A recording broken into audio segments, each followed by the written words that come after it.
காஞ்சிபுரம் உலகளந்த பெருமாள் கோயில் வரலாறு. உலகளந்த பெருமாள் கோயில் தமிழ்நாட்டின் புகழ்பெற்ற 108 திவ்யதேசங்களில் ஒன்றாகும். இது காஞ்சிபுரத்தில் அமைந்துள்ள முக்கிய வைஷ்ணவ திருத்தலமாகும்.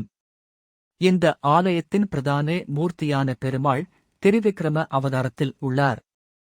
இந்த அவதாரத்தில் மகாபலி அரசனுக்கு ஒரு பிச்சை கேட்ட வாமனன் 3ஆம் அடியாக தனது திருவடிகளை உயர்த்தி முழு உலகத்தையும் அளந்தார்.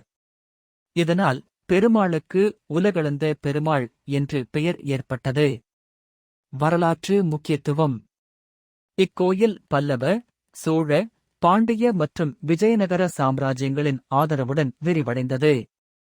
கோயில் சிற்பக்கலையில் திராவிட மற்றும் விஜயநகர நடைமுறைகளை கொண்டுள்ளது. இது வைணவ ஆழ்வார்களின் மங்களாசாசன பெற்ற திவ்யதேசமாகும். திருமங்கையாழ்வார், பேயாழ்வார் மற்றும் திருமழிசையாழ்வார் இத்தலத்தைப் பற்றி பாடல்கள் பாடியுள்ளனர். கோயிலில் பிரதான ஆலயத்தில் உலகளந்த பெருமாள் வீற்றிருக்கிறார்.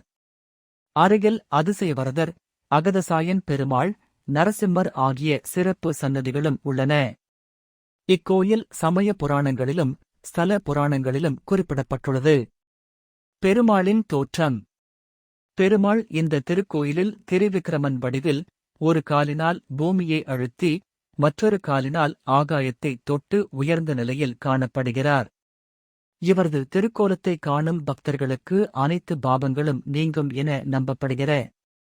இது சுந்தர காஞ்சி என அழைக்கப்படும் பகுதியில் அமைந்துள்ளதால் மற்ற வைணவ கோயில்களோடு இணைந்து தரிசிக்க சிறந்த இடமாகவும் விளங்குகிறது.